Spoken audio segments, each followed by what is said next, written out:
Hello, everybody, and welcome to A Real Point of View. And forgive the silence, which is unusual for our show. But for this particular episode, we thought silence is golden.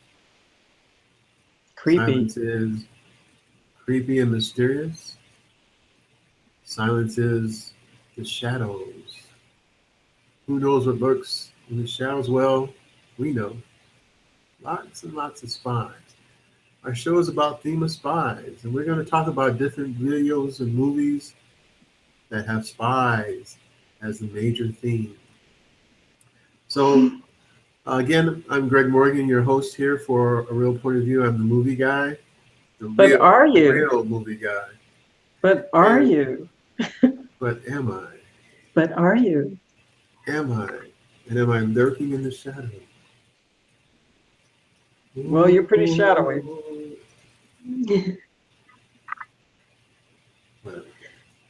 Pretty shadowy. and that's the movie maven herself, Miss Karen D. How you doing, Karen? Allegedly, I'm doing fine. But Great. are you? But am I? So we've got some films here. You know, we were talking about the subject, and there are just so many films out there about spies and spy type. It doesn't matter if it's a comedy, drama, melodrama, action film, thriller. You know, all the adjectives. Um, and when I was writing the profile for this particular episode, I was thinking about the TV series and the matinee TV series and radio series of the 30s called The Shadow. And who lurks more into the shadows? Spies. Spies are all into the shadows. I mean, you don't know if it's your next door neighbor. It could be a relative. You don't know. I was watching a TV series not too long ago where one neighbor got mad at the other neighbor, and all of a sudden one neighbor went to go jogging, and then all of a sudden he was tackled and dragged away by the other neighbor. Come to find out, the neighbor that he had known for 5 years as a guy who showed insurance was in the CIA. And his major role was he was a eliminator. So you never know. It could be a friend or relative. It could be the dog that sits next door at your friend's house. Yeah. Okay, maybe not the It dog. could be the dog. It could be the dog. You don't know. It could be a robot. It could be a dog. A cyborg is a dog borg. It could be something like that. You But convinced me. Or did I? So tonight we're going to talk about a few films. The films in our conversation tonight. Oh, I'd like to state. Father. I'd like to state as part of our situation and build a bridge of conversation and thought about spies. Is the first movie that we want to talk about is The Conversation with Gene Hackman. Now, this movie came out, I think it was 1974, Karen? Right. But first, let's set this up a little more. Uh-oh. Why are we talking about spies? Because this the weekend, most major spies movie comes out this weekend, isn't it? More recent situation in history. Yes. Snowden opened this weekend, today, as a matter of fact, in national release. And it's an interesting story because the events are still playing out. It's an Oliver Stone picture. He wrote the screenplay and he directed. And it stars Joseph Gordon-Levitt. He plays Edward Snowden. Zachary Quinto's in this film and Melissa Leo's in this film. They play reporters who received the documents that Snowden leaked about surveillance activities. And I'm sure a lot of you out there remember vividly the events that led to what is still playing out as the Edward Snowden story. And I'm sure that a number of you have debated the rightness or wrongness of what Snowden did, but just to recap. Snowden revealed that the National Security Agency was involved in spying on American citizens, undertaking extensive surveillance, listening in on telephone conversations, tracking conversations of just American citizens.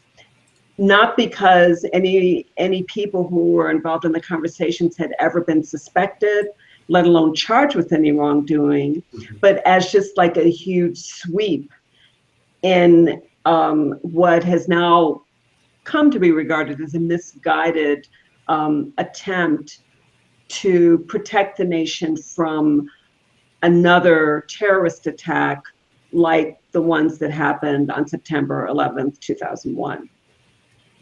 But there was no discussion, there was no hearing, there was no notice, none of that. This just took place under the guise of the Patriot Act, which was enacted soon after the events of 9/11. And Edward Snowden was hired as like a contractual computer programmer, analyst, security person, and was regarded as very smart, very much sort of an up and comer. Not somebody who's gone through like the typical educational tracks, not somebody who went to Harvard or anything like that. I'm not even sure that he finished college.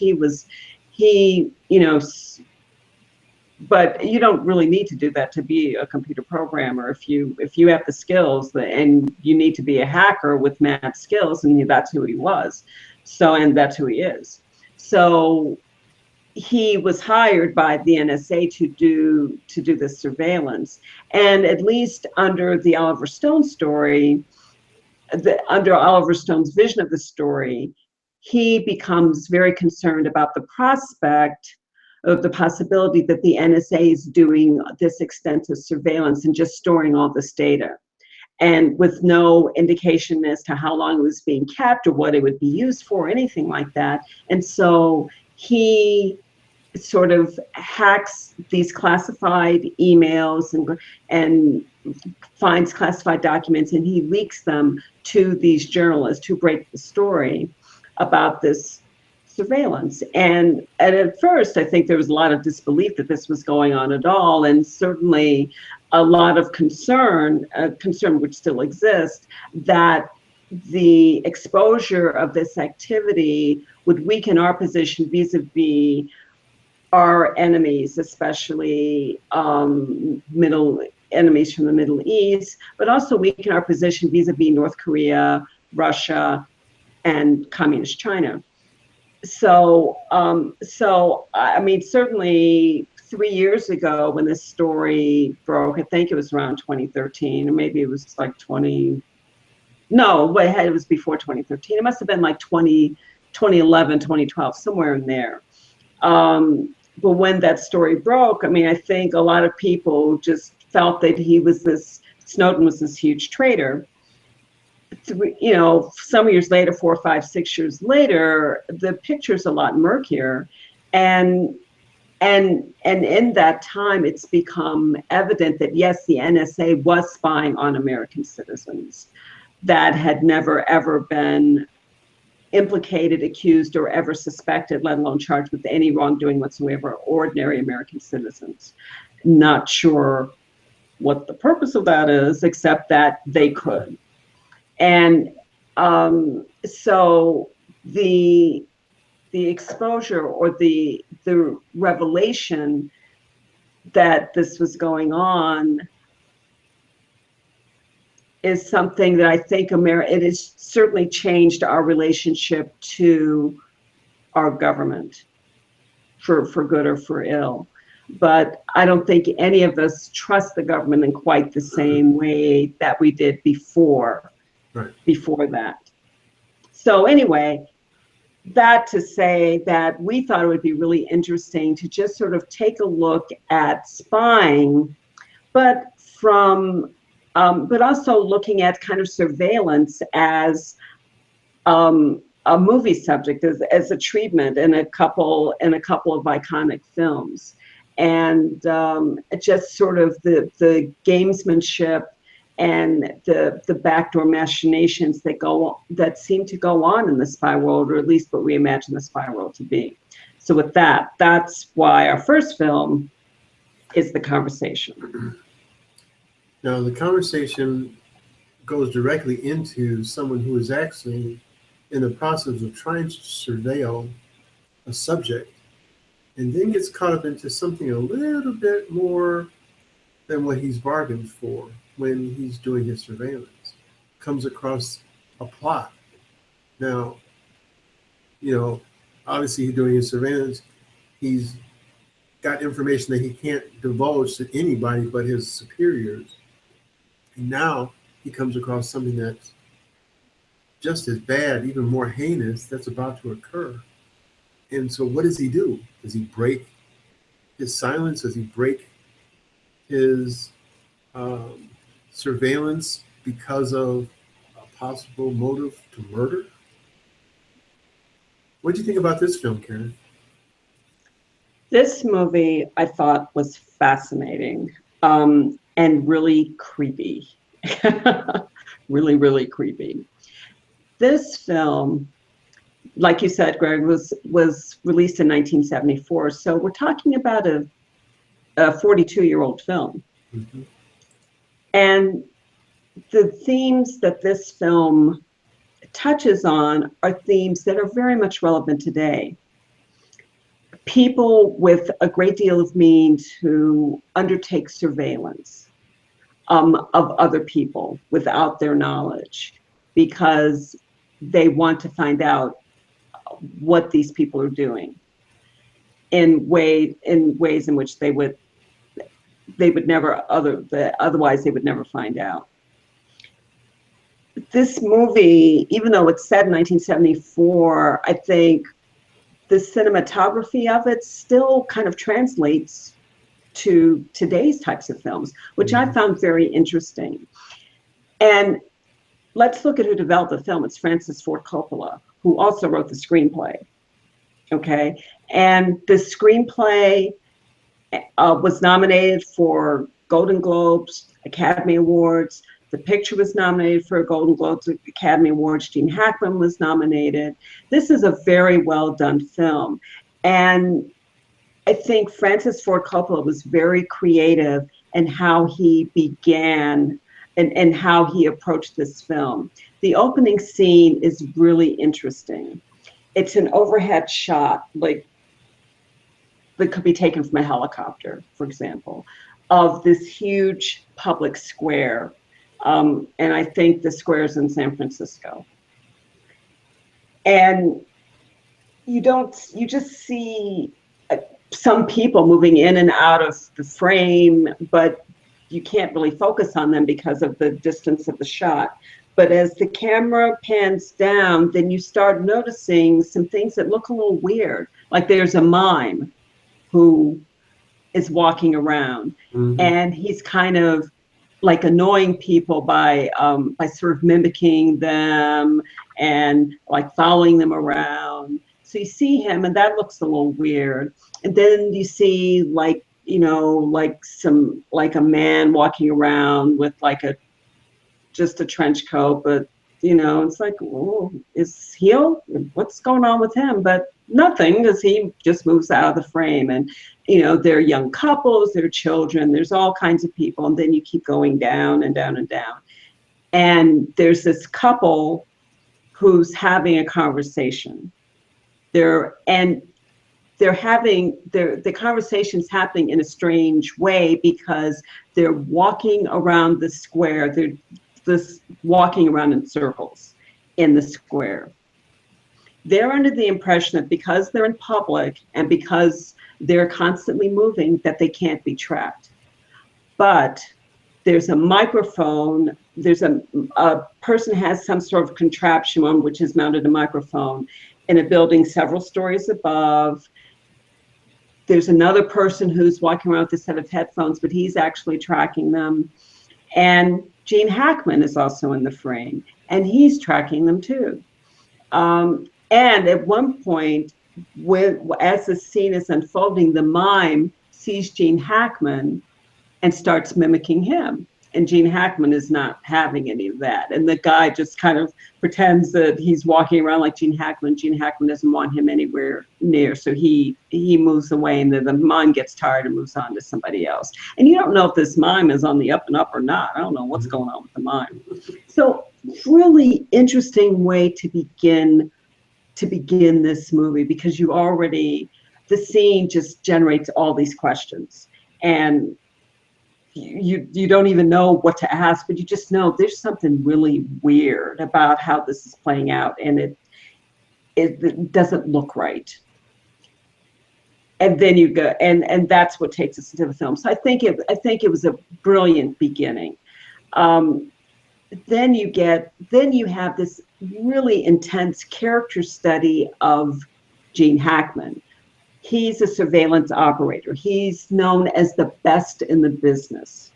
And he is so good that he doesn't have time for the equipment that gets sold at the trade shows. No. He can't be bothered with that. He designs his own surveillance equipment because he's the only one who's good enough to actually make the kind of equipment that's needed. So he's doing that, and he's extremely devoted to his job. So that's one theme. The other theme is that he's a devout Catholic, and that comes up more than once. There's this one towards the beginning of the movie. He's having a conversation with his business partner, or kind of a conversation, except he's not really saying very much. And his business partner is very frustrated with him because Gene Hackman is intensely private and will not reveal anything about himself to anybody. He's been in business with this man for years. The man knows hardly anything about him. And so his partner, who I will also mention, John Cavales, played Fredo in The Godfather. And there's a few Godfather figures in this film. Well, Robert Duvall is in this movie, not credited, but he plays a character called the Director. So anyway, they're having this conversation, and at one point, his business partner, who is later is going to be Fredo, or was Fredo, says, "Well, Jesus Christ, for Christ's sakes!" And Gene Hackman's like, "Don't do that, don't do that." And he's like, "What are you talking about?" And he's like, "You know that bothers me." Well, he doesn't. He's like, "You know, you shouldn't be taking the Lord's name in vain," or something to that effect. So it's like, really, he's that much of a control freak that he can't handle other people's. I mean, the thing is, you're not supposed to do it, but you can't dictate what other. But anyway, so they go through that little thing. There's also another interesting scene towards the beginning of the movie where he walks into an apartment, and it looks like he's been there. He's very familiar, but he walks in and doesn't knock or anything. He just walks in. Terry Garr is there. She's also in this movie, plays his love interest. She's lying in bed, like in pajamas, in a pajamas or robe or something in bed. So she obviously hasn't done anything all day. And I'm like, why is she in this bed? And why is she in this bed all day? Is she disabled? What's going on? Well, at one point she jumps up to get some chocolate so she can obviously walk. Anyway, Gene Hackman comes in and they start talking, and she starts asking him all kinds of questions like, "Well, gee, what do you want for Christmas?" Or, "I heard it was your birthday. How old are you?" Earlier, he's freaked out because he gets a Christmas card and from a colleague who says happy 44th birthday to him. And he's like, "How did you know it was my birthday?" Because he has never told anyone what his birthday is. And she says to him, "Well, how old are you?" He says, "I'm 42. So he lies about that. And then she starts asking more questions. He's like, "Why are you asking me all these questions?" And then he acts like he's going to leave. He kind of gets up, walks around, and he leaves. But then at one point he comes back and gets in bed with her, but he never removes any clothing. That's what he's with his clothes on, right? He has on like this transparent trench coat and this really cheesy, and this really cheesy tie and shirt and this, bad suit. And And it looks like he's trying to get intimate, but he never removes a speck of clothing. He also doesn't remove any of her clothing. And there's sort of nuzzling, kind of nestling, and then she's still talking and asking him questions. He's like, I really don't like this. And as he moves toward the door, she says something like, I really love it when you come over, and I really like having you here, but and I keep hoping that, that maybe you'll tell me something, that we can talk or share something. And I used to love waiting for you. And she's like, I don't think I want to wait for you anymore. Mm-hmm. I'm done. Peace out. And he leaves. So that's one relationship, key relationship, because she actually really does love him, but out the window. Then he and his business partner get into a major fight, and the business partner's like, I can't deal with you. You never tell me anything. You never let me in. I never know what's going on. Peace out. I'm out. This is a very lonely, in my opinion, emotionally crippled man. Yes. And he makes his living by listening to the most intimate conversations of people. These are conversations he can't ever have, which I find extremely ironic. And the fact that he's so good at it, also extremely ironic. And he cannot become intimate with anybody. He's in a prison of his own making, even though he makes a great deal of money, surveilling people on behalf of governments. He used to work for the federal government. Now he's kind of like a surveillance mercenary for hire. Yeah, he's supposedly one of the best in the business. One of the best in the business. There's another key scene where he goes to a trade show where all the surveillance equipment is. And he's walking around, he runs into his business partner, and he kind of sort of apologizes to the business partner. And there's some other guys in the business, and then a couple of women that they know, and they all kind of, let's go out and have drinks. Well, they all go out and have drinks, but they do really stupid stuff like drag racing and I don't know, just infantile, weird stuff. I'm like, this is a party? They all end up back at Gene Hackman's place, his place of business, which looks like a huge Faraday cage. It's just, there's all these wires, there's all this equipment, there's these gates, everything's walled off. It looks like a Faraday cage because he doesn't ever want anybody to listen to anything that he's doing. So he's protected it. One of the men who comes in says, oh yeah, I hear you the best on the West Coast. And Gene Hackman says, well, who's the best on the East Coast? And the guy says, well, I am. And he says, yeah. And then he keeps needling him. Well, how did you do this job? How'd you do that job? And Gene Hackman doesn't say anything. He's like, I know, you had to do something weird. I know how you work. Blah. And he just kept needling him. And then that devolved into, well, I think we should be partners. I think we should, you and I can make a lot of money. And Gene Hackman just starts joking around. He says, I'm offering this guy $1 million, and he just makes jokes. And then it's obvious that he's very resentful of Gene Hackman because of the success that he's had.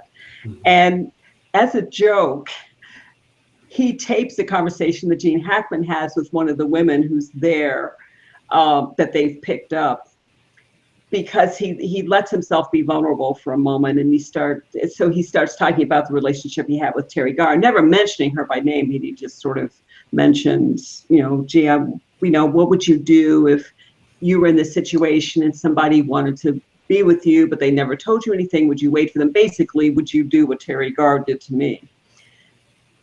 Well, he doesn't know that the guy who resents him slipped a pen on him that taped that whole conversation.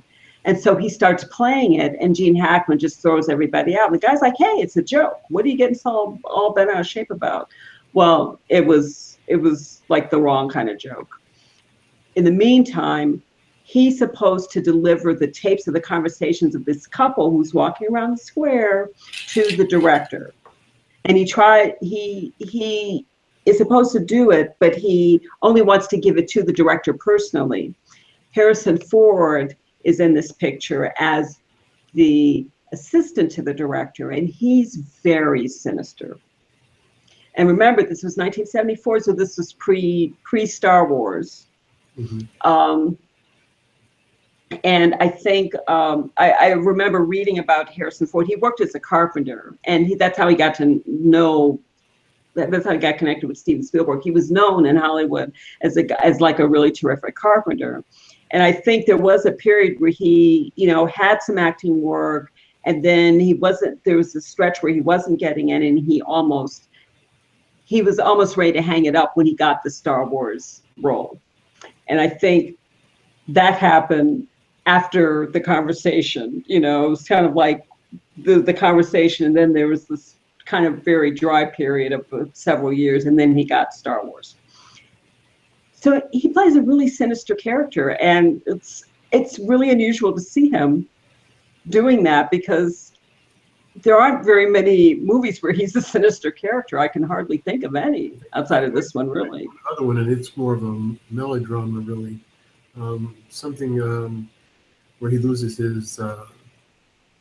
he has amnesia because of the accident in a grocery store. He goes to get cigarettes, and Harry something or other. Something about Harry. I think that's what it's called. Something like that. Harry. And he's a businessman, but he's so self-absorbed that he comes off as being smug and mean. And so I think that's the only other time I've seen him like that in films that I've seen. Anyway. But anyway, back to the subject. And yes, not to spoil it, though. I know the movie came out in the 70s, but if you haven't seen it, we might not want to tell the whole movie. Okay, right. Well, no, point taken. I wasn't going to do that. But anyway, I guess he becomes very concerned about these tapes, and he does not want to hand them over. And he's getting all this pushback from the people who want to pay him for the tapes, but they don't want him meeting the director or anything like that. So the movie just sort of goes on from there, and it's one of those movies that really gets under your skin. For one, the conversation, that's a very succinct title, and it tells you nothing. So right. that kind of, I love 1 word and 2 word titles. That's just kind of like one of my things. So that kind of grabs you. And then you have Gene Hackman, who just is such a sad little man who just spends all of his time listening in on things. And these relationships, these so-called relationships that he has throughout the movie, are just so unsatisfying. So unsatisfying. But there's also satisfaction comes in, ironically, by listening to other people's issues and situations. Right, but that can't be totally satisfying. The distance is just palpable. And then you also have like the prospect of potentially a murder, and who is the victim? That's the question too. Is Gene Hackman going to be the victim of the murder because he's interfering in things that are really, that according to the people who've hired him, are none of his business? Or is it going to be someone else? So that's interesting. How all of that is uncovered becomes extremely interesting. This is a really, really well done film, and it just shows how divorced from, when you're surveilling people, especially when you do it for a living like that, I guess the way it comes across in this movie is it's very unemotional. It's a very unemotional sort of occupation, and it can just distance you. And it seems like you don't get to have fun because you're always worried about who's after you, who's listening, or who's tracking. And it's not even just that. It's whenever you're doing something like this, you have to be clear-minded. You have to be the type of person that doesn't take sides because you have to be objective. And as you listen to all these different people, and so that you have the ability to give those tapes up, and for whatever reason, this time he doesn't feel that need, and even that boggles him. Right. And so, yeah, this is a very interesting movie, and I think an associate of ours, the must-see movie critic Larry Minkowski, brought this to my attention years ago, and was the reason why I watched it in the first place. And I just thought it started a little slow for me. So, but once I started, paying a little bit more attention, I realized, like, wait a minute, there's a lot of things going on here that it doesn't seem like are going on at the time. And all this over surveillance and mobility and misinformation, because this is a movie full of misinformation and lack of information, which makes this movie very strong. And it's so ironic that it's about the title, as you alluded to here, the conversation. Well, there's a lot of conversations that we hear, there's a lot of conversations that we don't. And so we speculate all through this film, trying to Right. figure out too, and what is the end game is really what this movie really comes down to. What's the end game? And then the things that surprise you throughout the film, especially toward the latter part of the film. So I think this is a film well worth watching. And of course, Gene Hackman is just a stellar actor, so um, he does nothing less than a good job in this movie too.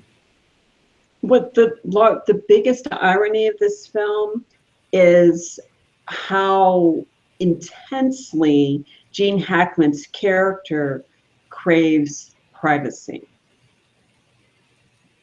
He doesn't want anyone to listen to his conversations. He doesn't want to be watched, but he spends all of his time doing that very thing to all these people, to all these other people for money. So what does that, It's one of the does most that make bizarre him? ironies. Yeah, I mean, to me, that kind of it's almost like a prostitute type relationship, really. It's like, he can do all this stuff, but if somebody tries to do it to him, no, no, no, no, no. We can't have that because it's wrong, because you can't possibly learn anything about me. Yeah, No, he's the ultimate I hypocrite. think this movie shows it does not work that way. And yes, you can try to divorce yourself in the way that the best surveillance experts, I guess, supposedly do. But at some point, you human beings crave the humanity of companionship and relationships and emotions. What do you do when there's absolutely no foundation for you to earn that? What happens to you as a human being? That's a good point. Well, why don't we go ahead and get to another film? We've got the next film chronologically is another film with Gene Hackman in it, and that's Enemy of the State, starring Will Smith and Gene Hackman. A lot of good actors in this film as well. And now we have a situation here where we have a lawyer who is a lawyer to the He's a labor movements. lawyer. Yep, I was going to say the movements, labor movements, all kinds of movements. And he is a very intelligent guy. Seems like he's on the ball. He's even got enough cojones to go up against the mob. So, which we know a lot of these dealings with labor unions hypothetically do. And so we have a film here, another film with, again, Gene Hackman. Um, Now, this movie came out in 1998, so it's relatively recent. Um, and all-star cast. One of my favorite actresses plays Will Smith's wife in this one, and that's Regina King. Uh, and situation where someone is trying to get something passed in a bill in Congress, and he needs a particular vote. And so in this case, the gentleman is Thomas Reynolds, who is played by John Voight. And John Voight is going to do anything he can to get this vote. And so he tries initially to persuade, and then if he feels that persuasion is not effective, he's going to go to do any lengths to get this vote and get this bill passed for his own goods. Now, we were talking about surveillance in the previous film, and so in this particular film, we're also talking about targeting and political corruption in this one, but this is also about types of surveillance, right, Karen? Yep, sure is. So what did you think And about aren't this there? movie? Oh, go ahead. Well, Go ahead. I was going to say, what made this movie so much fun is that you could just see the parallels between the conversation and Enemy of the State, Right. because Gene Hackman plays the surveillance expert in Enemy of the State, just like he was the surveillance expert in the conversation. And there's one scene where they go to his place, to his house, which is, guess what? A giant Faraday cage with all kinds of surveillance equipment, which doesn't look that dissimilar from the place of business that he had in the conversation.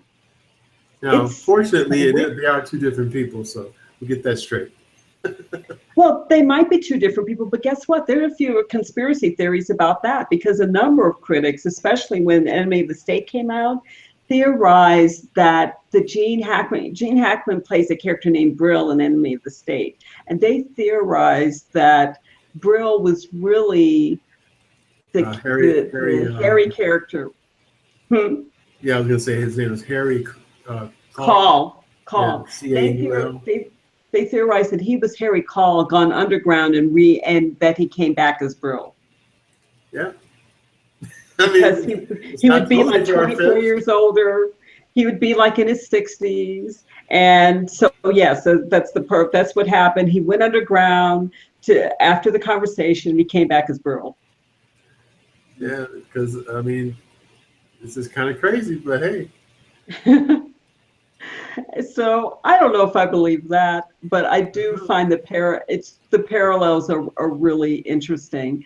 And it's very much, and I think this movie points up again the issues with distance, and what happens when you distance yourself too much from the morality of what it is you do. So you have a couple of people who are like these computer hackers. Jack Black plays one of the hackers who works for John Voight, and so and he's the one who he and his colleague are the ones tracking Will Smith, because they're trying to get a hold of information about the murder that happens in the beginning of the movie, and this incriminating evidence which is contained. Will Smith doesn't even know that he has it at first, but they're like tracking him from a distance, and to them it's one huge joke. I mean, Jack Black,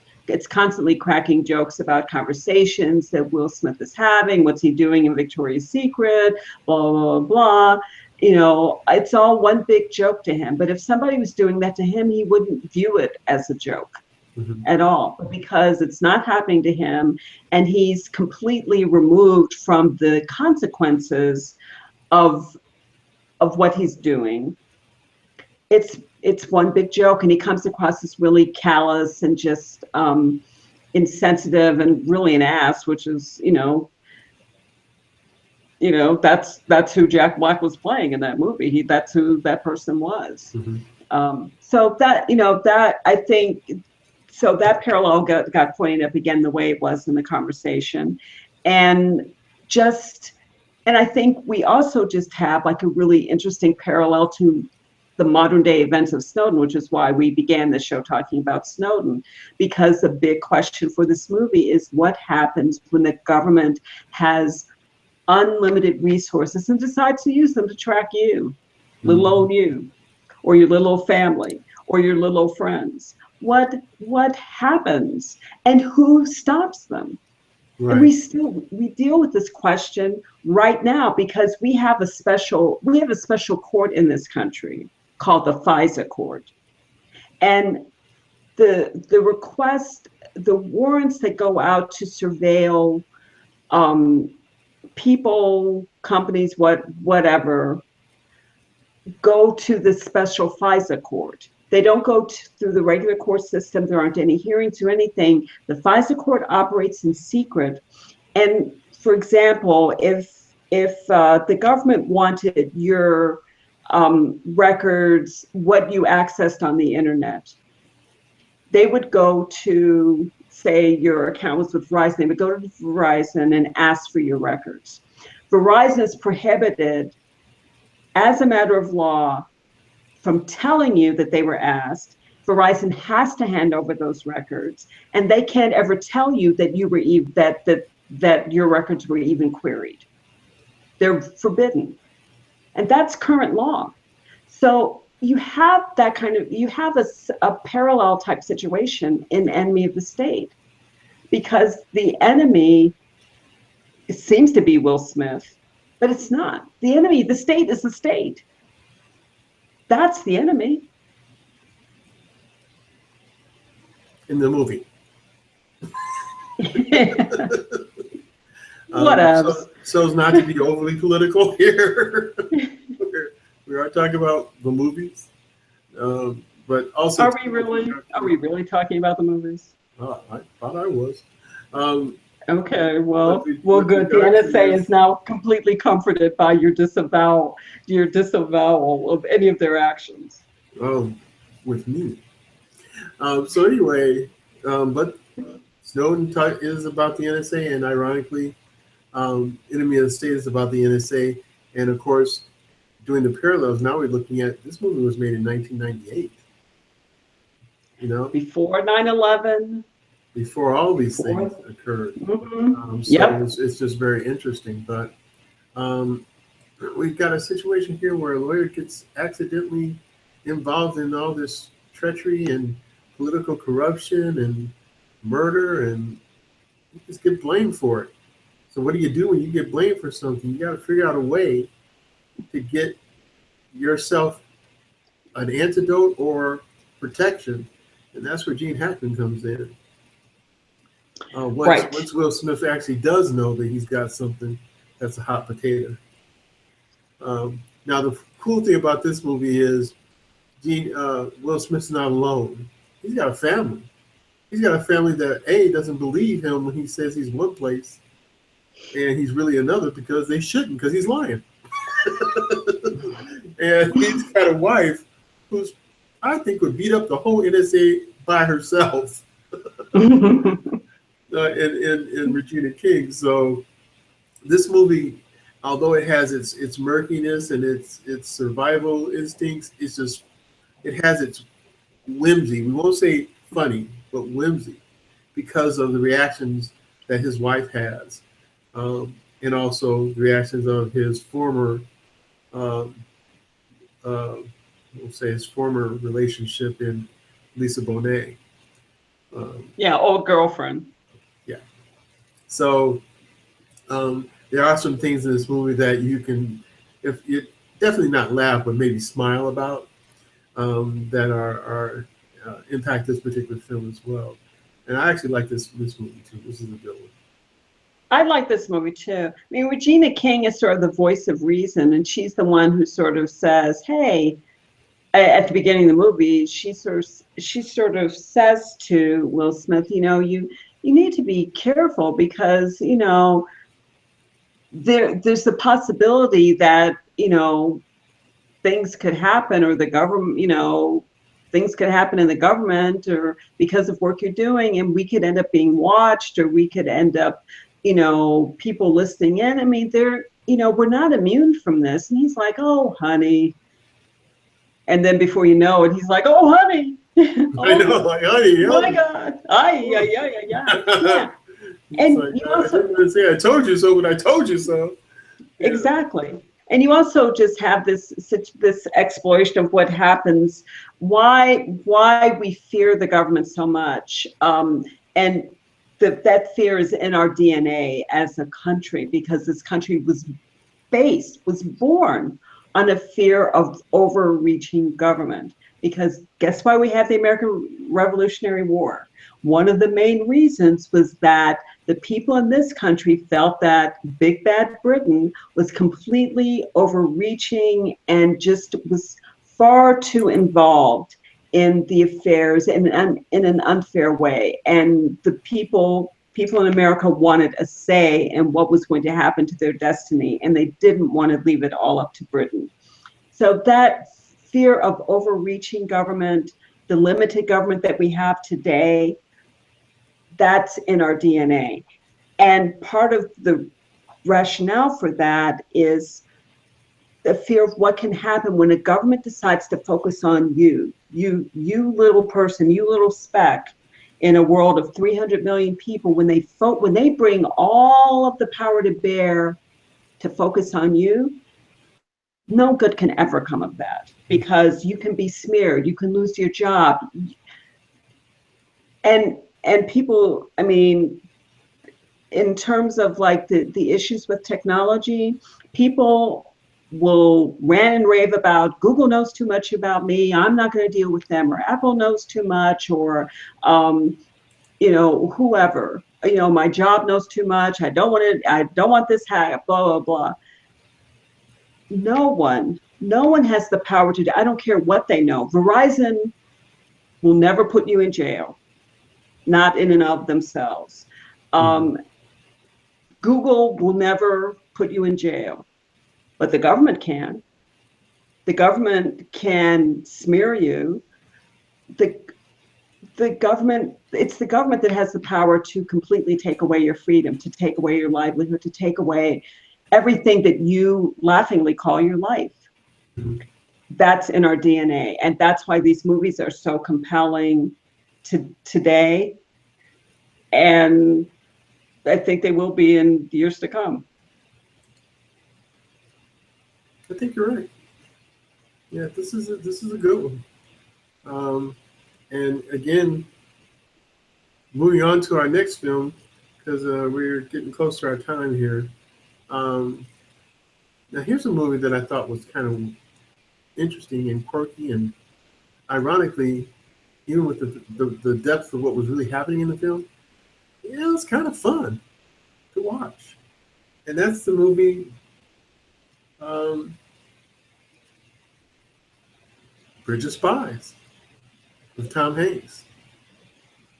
Another Tom Hanks Spielberg combination of good movie watching. So what do you think about this one, Karen? We've got a guy who's put in a situation where this time it's the government asking him for help. Right.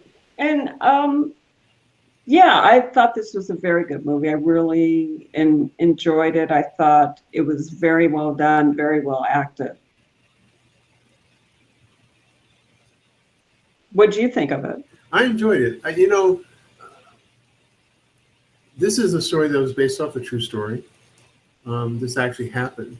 And the way that they approached it, I thought was pretty cool. We get to see this guy, this insurance guy, who's very good at his craft, a very good talker, very persuasive, but not overbearing. A guy who is trying to persuade you to do the right thing and not trying to just sell you something. He's selling you something because he thinks it makes sense and it's important to you. And somehow he gets mixed up in a situation where the government comes to him and says, hey, we need a good negotiator, but we need a negotiator that's not a politician. We need a negotiator that's not part of the service agency like the Secret Service or the FBI or the CIA or any other covert group. We need somebody who can go in there, willfully go in there and get our people out. So this movie is about a bridge. It's bridging the gap between one spy nation and another spy nation. I think a lot of times when we watch a lot of these films or even documentaries, about things that happen in the world, we never look at ourselves as an organizational country that has spies. Just like all these other countries that we're, are fear, maybe fear is not the word, leery of spying on us. Well, don't forget, we're spying on them too. Everybody wants to have information about the other person. And some of it's for preventive merits, some of it is for other reasons. But in this case, we know that someone we want back is over there, and we need to get them back. So now we've got to negotiate.